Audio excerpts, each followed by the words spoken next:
India गठबंधन का भविष्य क्या लग रहा है आपको? कामयाब रहेगा? आपसी लड़ाई रहेगी? क्या फ्यूचर लग रहा है? एक अकेला सब पे भारी, इसका मायने क्या है भाई?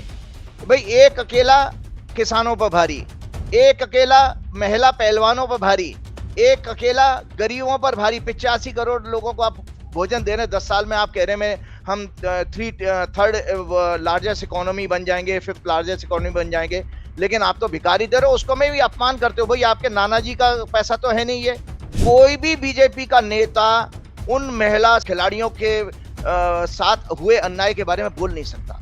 कोई नहीं बोलेगा, चाहे उनके वो जाति के हों या किसी भी जाति के हो। अभी भी देश में 80 करोड़ लोगों को 2 वक्त का खाना दिया जा रहा है क्योंकि उनके पास खाने के पैसे नहीं है, लेकिन संसद हमारी हजारों करोड़ की तैयार हो गई, जबकि कोई जरूरत थी नहीं। पिछली संसद बहुत शानदार थी। कि जो 150 सांसद जो इन्होंने सस्पेंड किए, प्लस उसके बाद में भी मोदी जी और उनकी पार्टी के लोग धड़ाधड़ मीटिंग कर रहे हैं। कल परसों भी मैंने देखा मोदी जी 4 घंटे पार्लियामेंट बोर्ड की मीटिंग में रहे अपनी पार्टी के लोगों के साथ। भयंकर घबराहट है, क्योंकि इंडिया अलायंस जिस तरह का आपका गोदी मीडिया न्यूज चला रहा था कि इनमें ये झगड़े हो रहे हैं, वो झगड़े कुछ नहीं हो रहे हैं, और बहुत आराम से ये कुंडली मजबूत है और सत्ता का सुख दिखा रही है। नमस्कार, मैं हूं संजय शर्मा। आप देख रहे हैं 4 PM न्यूज नेटवर्क। इतवार का दिन सुबह होता है, आप इंतजार कर रहे होते हैं राजीव नारायण जी की ज्योतिष शास्त्र का, उनकी भविष्यवाणियों का। बहुत कंट्रोवर्शियल शो है मेरा ये। कुछ लोग इसके बहुत प्रशंसक हैं और कुछ लोग इसके बहुत आलोचना में रहते हैं। इस शो के शुरू होने से पहले मैं कह देता हूं कि अगर आपका ज्योतिष में यकीन है तो आप इस शो को देखिए। आपका ज्योतिष में यकीन नहीं है तो इस शो को बिल्कुल मत देखिए। मैं ये भी कह देता हूं कि मेरी ज्योतिष में रुचि है, मुझे ज्योतिष में यकीन है, तो मैंने इस शो को शुरू किया। कंट्रोवर्सी होती रहती हैं, कुछ लोगों को पसंद है, कुछ को नहीं पसंद है। यहाँ ये भी कह दूं कि 3 राज्यों के चुनाव के नतीजे आए थे, वो राजीव जी की भविष्यवाणियों के उल्टे थे, सही नहीं हुई। राजीव जी का तर्क था कि उनकी भविष्यवाणियां सही थी, ईवीएम के साथ छेड़खानी हुई, ये उनका लॉजिक था। लेकिन मेरा बताना जरूरी है इस शो को देखने से पहले। इस शो में राजीव जी ने इंडिया गठबंधन को लेकर बहुत बड़ा खुलासा किया है, बहुत बड़ी बात कही है, और उससे भारत की राजनीति कितनी प्रभावित हो जाएगी इसकी आप सहज कल्पना कर सकते हैं। पार्लियामेंट को लेके उन्होंने कुछ और बड़ी बातें कही हैं। तो ये शो देखिए, आपको मजा आएगा। लेकिन मेरी एक रिक्वेस्ट है, उससे पहले आपको लगता है कि हम गोदी मीडिया नहीं हैं, ना हम थे, ना हैं और ना होंगे, तो हमारी थोड़ी सी मदद करिए। नीचे बटन है ज्वाइन का, 4 PM को ज्वाइन करिए, सब्सक्राइब करिए, अपने कमेंट करके बताइए शो कैसा लगा। चलते हैं राजीव जी के पास। स्वागत है राजीव जी 4 PM में आपका। और पिछली बार पिछले प्रोग्राम में हमने संसद की चर्चा करी थी, क्योंकि जब पार्लियामेंट बनी थी, उद्घाटन हुआ था, तो मैंने आपसे शो किया था और अप्रत्याशित रूप से आपने बहुत भयंकर भयंकर बात कही थी। आपने कहा था कि यह पार्लियामेंट का जिस क्षण इसका मुहूर्त हुआ है, या जिस क्षण इसकी शुरुआत नींव पड़ी है, वो काल अच्छा नहीं था। और आपने कहा था कि इस संसद में आपको आगजनी, मतलब आग की शॉर्ट सर्किट, जहरीले धुआं निकलना दिख रहा है, और वो वाकई में हुआ कि एक कुछ लोग पार्लियामेंट में कूदे और एक जहरीली गैस, या जो उनका पटाखा था, उस पटाखे से गैस निकली। दूसरा आपने कहा था कि यह संसद कभी भी शांत नहीं रहेगी, इसमें लगातार अपमर्यादित भाषण दिए जाएंगे, इसमें लगातार स्तरहीन बातें की जाएंगी, आपस में मार पिटाई की नौबत आ सकती है। वो सब भी हमने देखा कि इतिहास में, लोकतंत्र के इतिहास में कभी ऐसा नहीं हुआ कि लगभग 150 सांसद सस्पेंड कर दिए गए हों। इस हद तक निर्लज्जता का परिचय हुआ हो। पूरी दुनिया में हैरानी की बात थी कि इंडिया में पार्लियामेंट में हो क्या रहा है। तो पार्लियामेंट को लेकर जो जो बातें आपने की थी, वो उसमें काफी अंश तक मिलती जुलती नजर आ रही हैं। क्या लग रहा है कि संसद में जो आपने कहा था, क्या वाकई में ये कभी पार्लियामेंट की बिल्डिंग कभी शांत नहीं रहेगी? ये इससे अच्छे संकेत नहीं आएंगे, प्यार के संदेश नहीं आएंगे, ऐसी झगड़ा मारपीट ये सब चलता रहेगा राजीव जी? जी, बिल्कुल। देखिए, ऐसा है कि मैंने जैसे बताया था कि वे धनु लगन की ये कुंडली बनी थी, और आपकी पार्लियामेंट का जो है वो और उसमें धनु लगन वैसे ही उग्र लगन होता है बृहस्पति का, साथ में 10वें घर में मंगल और सूर्य जैसे 2 क्षत्रिय जो जाति है वो सूर्य और मंगल से देखी जाती है, वो उनका वहां पर जाना। तो ये संकेत देता है कि ये भवन कभी भी जो पार्लियामेंट की जो गरिमा है उसको कभी मेंटेन नहीं कर पाएगा। सीधी सी बात बता रहा हूँ, पार्लियामेंट की गरिमा यहाँ पर कभी मेंटेन नहीं होगी। यहाँ पर जो भी शासन में बैठेगा, कल को अगर विपक्ष में बीजेपी बैठेगी तो बीजेपी के सांसद तो ज्यादा आएंगे, तो वो भी हल्ला उल्ला करेंगे, तो ये संसद का भविष्य बहुत अच्छा नहीं है। और दूसरी बात यह है कि जैसे आपने कहा कि भाई जो 150 सांसद की है, जो अपने आप में आजाद भारत इंडिपेंडेंट इंडिया का हिस्ट्री बन गया है ये, क्योंकि ऐसा इससे पहले शायद 126 सांसद, आप लोग दर्शकों को मैं बताना चाहता हूँ, 126 सांसद टोटल हुए थे 1989 में। तो और सांसद का जो निलंबन, आप जानते हैं कि डेमोक्रेसी का गला घोटना जैसा, क्योंकि एक सांसद 5 लाख से 10 लाख की पब्लिक को रिप्रेजेंट करता है, और उनको बाहर कर देना, और जिस तरह का जो ये सब शुरू हुआ है, तो हमारे सबके सामने। और सबसे बड़ी बात यह है कि मैं आपको बार बार दर्शकों को एक ही कुंडली क्यों दिखाता हूं, कि आप मेरी बातों को हमेशा इस जरा ध्यान से सुनिए। कई वर्षों की रिसर्च है मेरी, जो भाजपा की कुंडली, मैंने कहा कि ये भाजपा का चाल चरित्र आचरण कभी भी अच्छा नहीं होगा। तो चाल चरण आचरण कभी अच्छा नहीं होगा, मतलब कभी डेमोक्रेसी की ये जो है रेस्पेक्ट कर ही नहीं सकते। तो मूल रूप से जो सत्ताधारी पार्टी है, उसने ही ये उसके जो नेता ने ही इसका उद्घाटन किया और उन्होंने ही बनवाया। तो ये कहते हैं ना कि भाई अगर आप दुष्चरित्र हैं, या आपका बैड इंटेंशंस है, मेलाफाइड इंटेंशन है, तो वो काम कोई भी अच्छा नहीं होगा, उसमें शुभता आ ही नहीं सकती है। तो ये इसका भविष्य आगे भी अच्छा नहीं रहेगा, ये मैं आज भी इस बात पर कायम हूं। हाँ, ठीक बात है राजीव जी। और ये बड़ा दुर्भाग्य है लोकतंत्र के लिए कि आप लगभग 150 सांसद सस्पेंड कर दें, उनको बहाल ना करें। और कांग्रेस के टाइम में जो आपने जिक्र किया, वो 63 सांसद थे, एक ही दिन बहाल किए गए, वो सस्पेंड किए गए थे, लेकिन अगले दिन बहाल कर दिए गए थे। वो लड़ाई लंबी नहीं चली थी। अब पार्लियामेंट के अंदर पहले विधूड़ी का भाषण सामने आया, जो आप कह रहे थे कि बहुत लज्जाजनक बातें होंगी, शर्मनाक बातें होंगी, नकारात्मक बातें होंगी। तो वो सब दिखा हमें कि विधूड़ी ने जिस तरह का एक निर्लज्जता का परिचय दिया, एक स्तरहीन बात करी, एक समुदाय को आहत करने वाली बात की, देश में सांप्रदायिक माहौल पैदा करने की बात की, वो इस नई पार्लियामेंट में दिखा। लेकिन राजीव जी, हजारों करोड़ रुपए खर्च करके बनाई गई है पार्लियामेंट। देश में कोरोना काल में पार्लियामेंट का काम रुका नहीं, लोग तड़प तड़प के मर रहे थे, दवाएं नहीं थी, ऑक्सीजन नहीं था, लेकिन पार्लियामेंट हमारी शान से बन रही थी। अभी भी देश में 80 करोड़ लोगों को 2 वक्त का खाना दिया जा रहा है, क्योंकि उनके पास खाने के पैसे नहीं है। लेकिन संसद हमारी हजारों करोड़ की तैयार हो गई, जबकि कोई जरूरत थी नहीं। पिछली संसद बहुत शानदार थी, ऐसी कोई कमी नहीं थी, मजबूत बिल्डिंग थी। पता नहीं क्यों हमारा प्राइम मिनिस्टर को लगा कि एक उनका नाम होना चाहिए कि यह पार्लियामेंट बनाई किसने है, तो मोदी जी का नाम होना चाहिए। तो क्या ये मोदी जी का नाम इस तरह खराब चीजों में आएगा कि भाई एक पार्लियामेंट है जहां पे एमपी लड़ते रहते हैं, 150 एमपी निकाल दिए जाते हैं? क्या ये हमेशा ऐसे ही रहेगा राजीव जी? देखिए, बिल्कुल हमेशा ऐसा ही रहेगा। और दूसरा बात, आप जिन नेताजी का नाम ले रहे हैं, जिन्होंने ये संसद बनाई है, उन्होंने वो 3 राज्यों के जैसे तैसे उन्होंने चुनाव जो जीते हैं, वो अब उस पे क्या हम बार-बार डिबेट करें, वो पब्लिक सब जानती है। तो उसके बावजूद भी आप देखिए वो अशांत क्यों हैं? उनके अंदर पीस क्यों नहीं आई? वो खुश क्यों नहीं दिखते हैं? क्योंकि मूल रूप से जो है, उन्होंने जो जो संदेश दिया बाद में, एक अकेला सब पे भारी। इसका मायने क्या है भई? भाई एक अकेला किसानों पर भारी, एक अकेला महिला पहलवानों पर भारी, एक अकेला गरीबों पर भारी। 85 करोड़ लोगों को आप भोजन दे रहे हैं 10 साल में। आप कह रहे हैं हम थर्ड लार्जेस्ट इकोनॉमी बन जाएंगे, फिफ्थ लार्जेस्ट इकोनॉमी बन जाएंगे, लेकिन आप तो भिखारी दे रहे हो, उसको में भी अपमान करते हो। भाई आपके नाना जी का पैसा तो है नहीं, ये पैसा तो पब्लिक के टैक्स का पैसा है जो आप बांट रहे हो। और फ्री भोजन क्यों दे रहे हो? रोजगार दो। तो जो बच्चे सदन में भी घुसे थे, वो भी बेरोजगारी का ही मुद्दा लेकर के घुसे थे, जैसे अखबारों में मैंने पढ़ा। तो सबसे बड़ी बात है कि एक अकेला सिखों पे भारी, एक अकेला किसानों पे भारी, एक अकेला छात्रों पर भारी, एक अकेला दलितों और आदिवासियों पर भारी।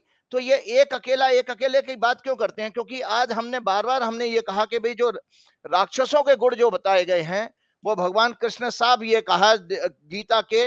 मैं आज दर्शकों को बताना चाहूँ, बहुत बहुत शुभकामनाएं। आज गीता जयंती है। आज ही के दिन भगवान कृष्ण ने गीता का संदेश दिया था, जो 700 श्लोक के रूप में हुआ। तो जब वो भगवान चैप्टर 16 में कहते हैं वही के मैं बड़ा धनी हूं, मैं बड़ा कुटुंब वाला, मतलब जिसके व्यक्ति के अंदर मैं आता है, तो भगवान कहते हैं ऐसे आसक्त आसुरी लोग, राक्षसी लोग अपवित्र नरक में गिरते हैं। तो भगवान इस तरह के लोगों को बता रहा है कि भाई ये अहंकार जो है बेसिकली, और भगवान को अहंकार कभी भी पसंद नहीं है किसी का भी, किसी भी व्यक्ति का। मनुष्य कितना ही धार्मिक हो, जब वो रावण जैसा जो महान आत्मा, जो बहुत बड़ा शिव का भक्त था, लेकिन केवल अहंकार के कारण उसको दंड मिला। तो ये जो हमारे जो नेताजी हैं, उन्होंने अपनी क्या महत्वाकांक्षा पूरी की, वो नेहरू जी की नकल तो करते हैं, उन्हीं की तरह चूड़ीदार पजामा पहनते हैं। मुझे जहां तक आरएसएस के लोगों ने बताया था कि मोदी जी जब आरएसएस में आए थे तब ऐसा नहीं था उनका, बाद में उन्होंने कोई अपना पोशाक चेंज किया। नेहरू जी से कंपेयर ज्यादा करते हैं वो, और ग्लोबल लीडर की। और जिस तरह की आप देख रहे हैं कि विश्व में हमारी जो अभी आईएमएफ की एक रिपोर्ट आई थी, मैंने पत्रकारों को ही सुना था कि भारत के ऊपर 2 लाख करोड़ से ज्यादा का कर्जा हो चुका है। 2 लाख करोड़ से ज्यादा का कर्जा। आप सोचिए कि अभी 4 महीने तक तो आपको रेवड़ियां बांटी जाएंगी, लेकिन 4 महीने के बाद इसका जो ब्याज कहां से निकालेंगे? रोजगार आ नहीं रहा, आपके पास विदेशी निवेश आ नहीं रहा, नए उद्योग लग नहीं रहे, टोटल अंधकार है आगे के समय में। जो भी सरकार 4 महीने बाद 5 महीने बाद चुन के आएगी, उसके सामने खजाना खाली मिलेगा, कर्ज और भारी कर्ज मिलेगा जिसकी ब्याज आप हैवीली दे रहे हैं। तो ये जो अशांति है, देखिए हमने पिछले प्रोग्राम में भी आपके कहा था कि मेरे को अगर कोई सफलता मिलती है तो मुझे विनम्र होना चाहिए। यह विनम्रता तो दिखती नहीं है कि आपने उन राज्यों की सफलता के बाद लगातार, देखिए सीक्वेंस कैसा गलत आ रहा है। मैंने पहले ही कहा था, धर्मशास्त्रों को लोग जानने वाले ये इस बात को समझें कि जब भी आप अधर्म छल कपट से कोई सफलता हासिल करते हो, मेंटल पीस नहीं आएगी कभी भी। आप देखो वो उत्तर भारत में करणी सेना ने बड़ा हल्ला मचाया था एक पिक्चर के ऊपर आज से 2-3 साल पहले। और जैसे ही रिजल्ट आते हैं, उसी के दौरान करणी सेना के कोई चीफ का उसका मर्डर हो गया। तो आप संदेश क्या देख रहे हैं कि जो अब, और भगवान कृष्ण गीता में कहा है कि एक्शन का इक्वल एंड अपोजिट रिएक्शन होता है। हर क्रिया की समान और विपरीत प्रतिक्रिया होती है, कर्म का सिद्धांत है। वो दंड मिलेगा। हिंसा में आप रहो तो हिंसा का जवाब हिंसा से मिलेगा। वो हुआ मणिपुर में, कई लोग मारे गए। उसके बाद आपने देखिए, आप इतने रेस्टलेस और इतने एंगर और इतने विंडिक्टिव हैं बदला लेने वाले कि आपने सांसदों की आवाज, उनकी केवल एक छोटी सी डिमांड थी कि जो कि डेमोक्रेटिक डिमांड थी कि भाई पार्लियामेंट में प्रधानमंत्री या होम मिनिस्टर जवाब दें इस बात के लिए कि इतना बड़ा ब्रीच कैसे हो गया, क्योंकि आपने आतंकवादियों के लिए रास्ता खोल दिया है इसमें। क्योंकि उनको तो पता लग गया कि इस तरह से आसानी से एसेस हो सकती है ये बिल्डिंग। तो ये उसके ऊपर आपने बजाय उस चीज को, कहीं भी हम बात नहीं कर रहे हैं, और सांसदों को निलंबन कर दिया। तो ये सब चीजें ये दिखाती हैं कि आपके अंदर वास्तव में कोई देवता वाले गुण तो है नहीं, अधर्म है, और अधर्म का ही शासन है ये सब। बिल्कुल राजीव जी, थोड़ा विषय से अब अलग हटके इंडिया गठबंधन की तरफ चलते हैं, क्योंकि अभी मीटिंग हुई थी इंडिया गठबंधन की। इंडिया गठबंधन का भविष्य क्या लग रहा है आपको? कामयाब रहेगा? आपसी लड़ाई रहेगी? क्या फ्यूचर लग रहा है? आज एक बहुत फिर चैलेंजिंग भविष्यवाणी, मजा आता है चैलेंजिंग भविष्यवाणी करने में। मेरे एक मित्र ने मुझे थोड़ा सा पॉइंट आउट किया, विकिपीडिया में भी ये डेट अवेलेबल है। हमने अभी तक आपके प्रोग्राम पे जो एक कुंडली चर्चा की थी 23 जून 2023 की, जो पटना में मीटिंग हुई थी, वो बेसिकली मोमेंट ऑफ कंसीविंग था, जिसमें कंसीव करता है ना, जैसे बच्चा कंसीव करता है, इसी तरह से वो घटना घटी कि भाई विपक्ष के लोग इकट्ठे हुए। लेकिन आज हॉरोस्कोप ये मैं आपके लोगों को भेजूंगा, आप जरूर दिखाइएगा। इंडिया अलायंस जो वर्ड जो है वो अनाउंस किया गया था 18 जुलाई 2023 को शाम को 4:20 पर बेंगलोर में जो मीटिंग हुई थी उसमें। तो इस कुंडली को मैं बता देता हूं, हमारे ज्योतिष का फंडामेंटल सिद्धांत है कि 3 प्रकार के लगन होते हैं। लगन जिससे कुंडली शुरू होती है, और वो फिजिकल बॉडी को रिप्रेजेंट करता है, मतलब कोई भी हमारी आइडेंटिटी है वो लगन से देखी जाती है। और मून चंद्र राशि जो होती है वो स्टेट ऑफ माइंड है, हमारा हमारा थिंकिंग प्रोसेस जो है वो चंद्र राशि से देखा जाता है। तो उसमें 3 लगन होते हैं, स्थिर लगन, चर लगन, movable sign, and dual sign, 2 संभाव लगन। तो स्थिर लगन अगर किसी का निकल के आता है तो मतलब कोइंसिडेंस देखिए कि 23 जून को भी वहां पर सिंह लगन था। वो सिंह लगन, जो ज्योतिष के जानकार वो मेरी बात को आराम से समझ जाएंगे, वो भी स्थिर लगन था। और 18 जुलाई 2023 को मंगल का लगन वृश्चिक लगन मिला, वो भी स्थिर लगन है, क्योंकि स्थिर लगन 5, 8, 11 होते हैं। तो ये स्थिर लगन 2, 5, 8, 11, तो स्थिर लगन, और इसका लगन का स्वामी 10वें घर में मंगल में बैठा, 10वें घर में बैठा सत्ता के घर में, साथ में चौथे घर में प्रजातंत्र का कारक, डेमोक्रेसी का कारक शनि भी है। तो मैं आज आपको बता रहा हूं, अगर इस कुंडली के आधार पर मैं बताता हूं कि इंडिया अलायंस को सत्ता मिलने का संकेत दिख रहा है ग्रहों के कारण। इतनी मजबूत कुंडली, इतनी मजबूत, मतलब कांग्रेस की कुंडली से भी ज्यादा मजबूत कुंडली है ये। अच्छा, हाँ, कांग्रेस की कुंडली से भी ज्यादा मजबूत, क्योंकि ये तो सीधा सीधा राजयोग हो गया। राजयोग का सिद्धांत ये होता है, जो संजय जी ज्योतिष में आप भी मेरे से बात करते हुए ज्योतिष सीख जाएंगे, कि अगर लग्न और केंद्र और त्रिकोण का संबंध बन जाए तो राजयोग होता है। तो लगन जो है केंद्र भी है और त्रिकोण भी है, और उसका स्वामी मंगल यहाँ 10वें घर में बैठा, और 10वें घर में मंगल दिग्बली होता है, मतलब डायरेक्शनल स्ट्रेंथ मिलती है। तो ये कुंडली, अगर ये कुंडली, ये जो विकिपीडिया से मैंने डेटा लिया था और कंफर्म भी कर लिया मैंने एक पत्रकारों से कि 18 जुलाई को ही अनाउंसमेंट हुआ है, तो जो आप गठबंधन की बात करें, मैं तो राजयोग देख रहा हूं। और ये यही कारण है कि ये अगली सरकार इंडिया गठबंधन का उसमें रोल होने वाला है। कितनी रोल सीटें होने वाला आएंगी, है, बनने वाली है, रोल होने वाला है, बनने बनने वाली वाली है, मतलब वही उन्हीं की सरकार बनने वाली है इस कुंडली के आधार पर। जितनी भी पॉलिटिकल कुंडली में पॉलिटिशियंस की अमूमन देखता नहीं हूं, इसलिए क्योंकि उनके डेटा गलत होते हैं। तो मेरे पास कांग्रेस की कुंडली है, भाजपा की कुंडली है, और इंडिया अलायंस की कुंडली है। तो इन तीनों कुंडलियों में कांग्रेस की कुंडली से भी ज्यादा, भाजपा की कुंडली से ज्यादा अच्छी कांग्रेस की कुंडली, कांग्रेस की कुंडली से ज्यादा अच्छी इंडिया अलायंस की कुंडली। ये कुंडली आने वाले टाइम में, और यही कारण है, देखिए एक फियर है इन लोगों के अंदर कि जो 150 सांसद जो इन्होंने सस्पेंड किए, प्लस उसके बाद में भी मोदी जी और उनकी पार्टी के लोग धड़ाधड़ मीटिंग कर रहे हैं। कल परसों भी मैंने देखा मोदी जी 4 घंटे पार्लियामेंट बोर्ड की मीटिंग में रहे अपनी पार्टी के लोगों के साथ। भयंकर घबराहट है, क्योंकि इंडिया अलायंस जिस तरह का आपका गोदी मीडिया न्यूज चला रहा था कि इनमें ये झगड़े हो रहे हैं, वो झगड़े कुछ नहीं हो रहे हैं, और बहुत आराम से ये कुंडली मजबूत है और सत्ता का सुख दिखा रही है। ये तो आपने बड़ा वो भयंकर वो बात कह रहे हैं आप, मोदी जी परेशान हो जाएंगे, भारतीय जनता पार्टी परेशान हो जाएगी कि इंडिया गठबंधन। बात तो सही है, क्योंकि जिस समय 2019 में पुलवामा था, सर्जिकल स्ट्राइक थी, राष्ट्रवाद था, सांप्रदायिकता चरम पे थी, तब भी बीजेपी को 37%, 38% वोट मिले थे, यानी 63% वोट अलग थे, उनकी विचारधारा के खिलाफ थे, बटे हुए थे। और बटे इंडिया हुए थे। गठबंधन का डर यही है कि इंडिया गठबंधन है वो 63% इकट्ठे हो गए तो पूरा सीन बदल जाएगा, ये मानते हैं। तो आपको क्या लगता है कि अगर ये आपको ये जितने बिखरे हुए लोग हैं, ये सब आपको एक मंच पर आते हुए दिखाई दे रहे हैं, इसका मतलब कि इंडिया गठबंधन बिल्कुल मजबूत। स्थिर स्थिर लगन का संजय जी मतलब ये है कि हमारे कोई भी, जैसे कोई कुटुंब भी होगा ना, उसमें एकता रहेगी, उसमें बिखराव होगा ही नहीं। अगर ये कुंडली अगर ठीक है, आपको इसका एक छोटा सा उदाहरण मैं बताता हूं।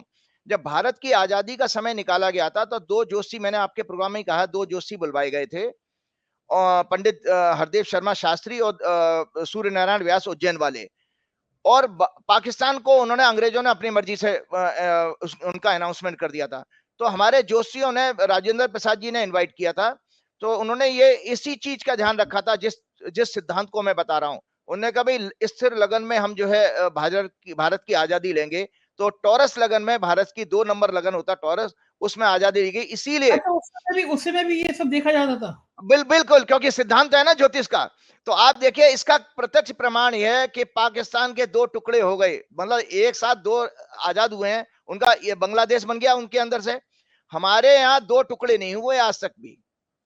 आप 75 साल से ज्यादा हो गए आपकी आजादी को, वो इसीलिए क्योंकि स्थिर लगन लिया गया था आपका वहां पर उस समय कैलकुलेशन में। तो उसी लगन के आधार पर मैं कहता हूं कि इंडिया गठबंधन में कितना ही छोटी मोटी बातें हैं, वो परिवार में होती भी हैं। सबको अपना बात कहने का हक है। अच्छा फैमिली वही कही जाती है जहां एक दूसरे को सुना जाए, तो वहां पर ओपननेस है। बीजेपी की तरह से नहीं है कि उन्होंने हाँक दिया एकदम किसी भेड़ चाल की तरह से। अब जैसे आप देख रहे हैं कि कहां पर हमारे उपराष्ट्रपति महोदय अपनी जाति बता रहे थे वहां खड़े होकर के। पहली बात तो उनके ऊपर इंपीचमेंट का केस बनता है, क्योंकि जो संवैधानिक पद पर बैठा हुआ सदन के अंदर अपनी जाति नहीं कह सकता। ये लोगों को इस पर केस दाखिल करना चाहिए उनके खिलाफ, इंपीचमेंट का, क्योंकि उपराष्ट्रपति तो इंपीच हो सकते हैं। दूसरा बात कि आप जिस जाति का नाम आप ले रहे थे, आज उन जात की बच्चियों के साथ आप देखिए, कल किसी ने वो अपने बेचारी ने संन्यास ले लिया, महिला पहलवान ने, और दूसरे ने अपनी पद्मश्री उपाधि वापस लौटी, और पूरी जात हमारी खामोश है। और उसके साथ मजे की बात देखो, ये मैं भेड़चाल वाली बात कह रहा हूं, कांग्रेस में भी है थोड़ा सा इस तरह का सेंट्रलाइज पावर, लेकिन फिर भी ओपननेस है। लेकिन बीजेपी में ओपननेस नाम की कोई चीज नहीं है, जीरो। कि कोई भी बीजेपी का नेता उन महिला खिलाड़ियों के साथ हुए अन्याय के बारे में बोल नहीं सकता, कोई नहीं बोलेगा, चाहे उनके वो जाति के हों या किसी भी जात के हो।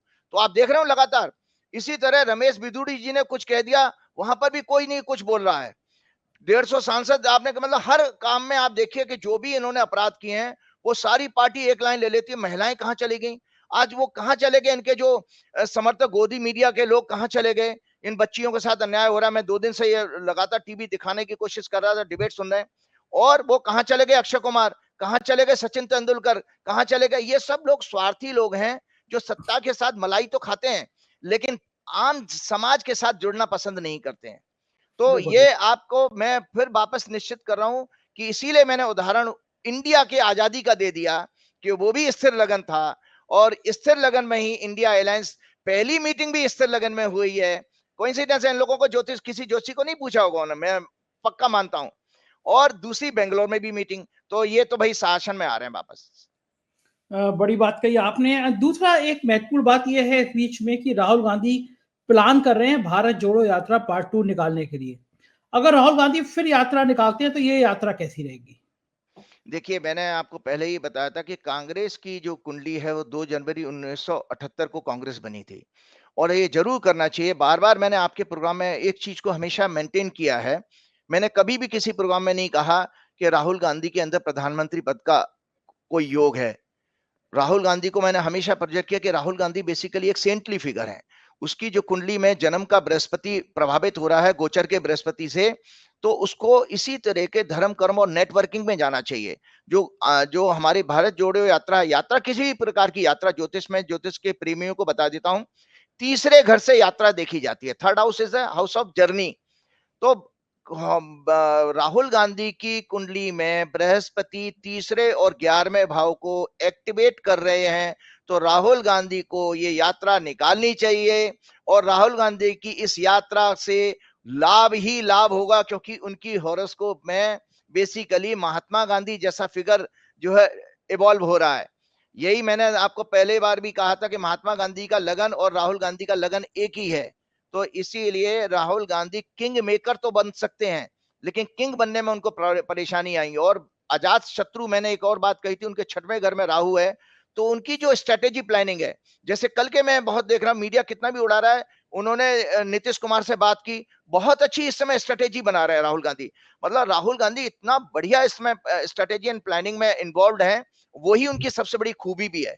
तो 2 चीजें उनको हमेशा करनी चाहिए, एक तो लोगों के साथ संपर्क, लोगों के बीच में रहना चाहिए। मतलब उनको उनके वो सूट नहीं करता उनकी हॉरोस्कोप के अकॉर्डिंग।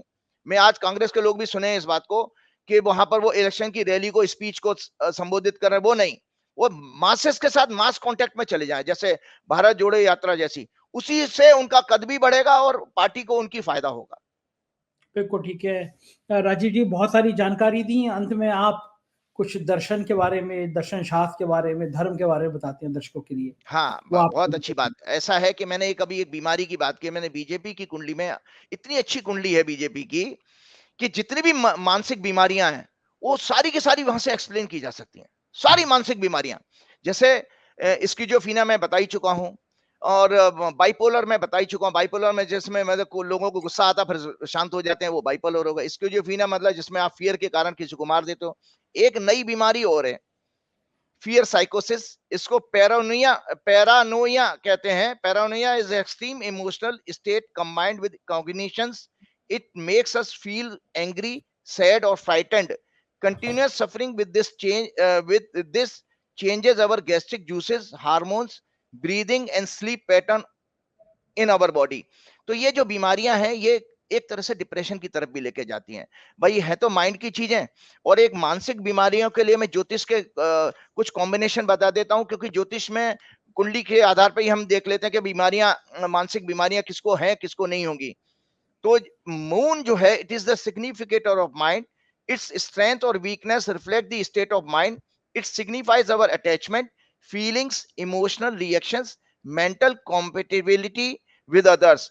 और दूसरा है बुद्ध को माना गया है, क्योंकि बुद्ध हमारा, it signifies our nervous system, academic discipline, जो एजुकेशन है वो भी देखिए, रेशनैलिटी, लॉजिक एंड इंटेलेक्ट, और इट हैज, अच्छा तीसरा माना गया जुपिटर को, it signifies maturity and wisdom.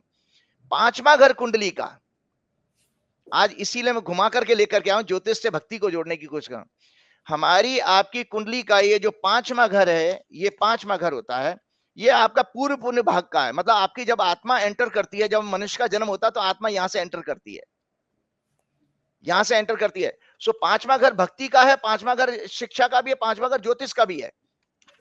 तो इमोशनल हेल्थ के लिए पांचवा घर माना गया है। और पांचवा घर है, it signifies fascination, thinking, logic and wisdom, planning for a sound mental health. Fifth lord and fifth house should be strong and unafflicted. तो ये होना चाहिए। अब आप ये देखिए, पांचवें घर से भक्ति भी आती है। तो आज दर्शकों के लिए मैं बताता हूं, दर्शकों को गीता जयंती की बहुत बहुत शुभकामनाएं। भगवान कृष्ण ने आज ही के दिन अर्जुन, जो कि मेंटली बिल्कुल हताश निराश हो चुका था, और इतना टैलेंटेड आदमी, इतना बड़ा धनुर्धर, और उसको उन्होंने जो ज्ञान दिया, आत्मज्ञान, वो गीता का ज्ञान 700 श्लोक में है और 18 चैप्टर हैं। और इस गीता को महर्षि वेद व्यास जी ने लिखा था। और वर्तमान में ये देखिए, आत्म, इसमें लिखा है, अर्जुन जो हताश निराश हो चुके थे, आत्मज्ञान के द्वारा उनका मार्गदर्शन किया। ये संवाद 700 श्लोक और 18 चैप्टर में है। इस ग्रंथ की रचना महान युग दृष्टा महर्षि वेदव्यास ने की थी। वर्तमान में इस महान ग्रंथ की उपेक्षा के कारण ही समाज में अधर्म, दुष्परिणाम दिखाई देने लगे हैं। गीता ज्ञान को व्यवहारिकता में लाने की अत्यंत आवश्यकता है। ये मनुष्य के चरित्र निर्माण में और राष्ट्र निर्माण में सहायक सिद्ध हो सकती है। और मैं एक और बात बताता हूं, देखिए, गीता जगत जननी है और किसी को निराश नहीं करती। यहां भगवान ने किसी भी देश, क्षेत्र, जाति या आस्था की बात नहीं कही है। उन्होंने वहां पर जीव, जगत और परमात्मा, तीन ही कैरेक्टर है इसके अंदर, और 4 कैरेक्टर और भी हैं। एक तो है धृतराष्ट्र अंधे, दूसरे दिन को दिव्य दृष्टि प्राप्ति से संजय, मनुष्य के रूप में जीव के रूप में थे आपके अर्जुन, और परमात्मा के रूप में आए आपके भगवान कृष्ण। तो इसीलिए जो लोग इग्नोरेंट है वो धृतराष्ट्र आपको अपने आप को मान कर रखे। तो ये कहते हैं, किसी जाति या आस्था की बात ना करके केवल स्वयं और समस्त मानव जाति के कल्याण की बात की है। उन्होंने अर्जुन को निमित्त बनाकर जीव, जगत और ईश्वर का ही व्याख्यान किया है। आध्यात्मिक जीवन जीने के लिए जिस आध्यात्मिक शक्ति की आवश्यकता है वह गीता में ही उपलब्ध है। आध्यात्मिक अनुभवों में प्रगति करने का ज्ञान एवं आध्यात्मिक साधना के रहस्य जानने का ज्ञान भी गीता में ही है। क्योंकि सत्य को आप तब पहचान पाओगे जब परमात्मा की बात सुनोगे।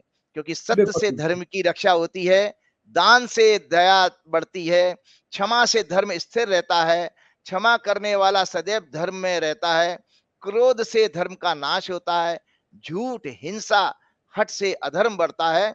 इसी के बाद में आपको एक गीता का श्लोक के साथ बात समाप्त करता हूं। जो बाद में भगवान ने, देखिए मजे की बात, सारी बात कहने के बाद 700 श्लोकों तक उनका संवाद हुआ है। उसके बाद में उन्होंने देखा अर्जुन अभी भी मोटिवेट नहीं हो पा रहा है, तो लास्ट में भगवान ने जो बात कही है वो हम सब लोगों के लिए लागू होती है। चैप्टर 18 में श्लोक नंबर 66 है, सर्वधर्मान परित्यज्य मामेकम शरणम व्रज अहम त्वा सर्व पापेभ्यो मोक्षयिष्यामि मा शुचः। हे अर्जुन, संपूर्ण धर्मों को अर्थात संपूर्ण कर्तव्य कर्मों को त्याग कर तू मुझ में मुझ सर्वशक्तिमान में अपना जो है ध्यान लगा, मेरी शरण में आ जा, मैं तुझे सारे पापों से मुक्त कर दूंगा। तो इस तरह से मैं दर्शकों को पुनः बात करता हूं कि ये गीता ही है जो आपको राक्षस और देवताओं के बारे में अंतर बताती है, और बाकी सब चीजें अष्ट सिद्धि नवनीत के दाता, अस्वर दीन जान की माता। और सबसे बड़ी बात, वहां तुलसीदास जी, और गीता को समझने के लिए भक्ति की आवश्यकता है, तो बिना हनुमान जी के प्रसन्न हुए भक्ति आएगी नहीं। तो वो शुरुआत करते हैं हनुमान चालीसा के, श्री गुरु चरण सरोज रज, और आखिर में आकर क्या कहते हैं, कृपा करो गुरुदेव की नाई। जय श्री राम, जय हनुमान। बहुत बहुत शुक्रिया राजीव जी, आपने समय दिया, धन्यवाद, आभार। तो ये थे राजीव नारायण शर्मा जी, आपने देखा, इनकी बात सुनी। मुझे इंतजार रहेगा आपके कमेंट का कि ये शो कैसा लगा, क्योंकि आपकी राय, आपकी जानकारियां हमारे लिए बड़े महत्वपूर्ण होती हैं। हमारे राज्यों के चैनल हैं 4PM यूपी, बिहार, गुजरात, महाराष्ट्र, कर्नाटक, राजस्थान, मध्य प्रदेश और 4PM बॉलीवुड भी। इन सबको सब्सक्राइब करिएगा, प्यार बनाए रखिएगा। शुक्रिया, थैंक यू।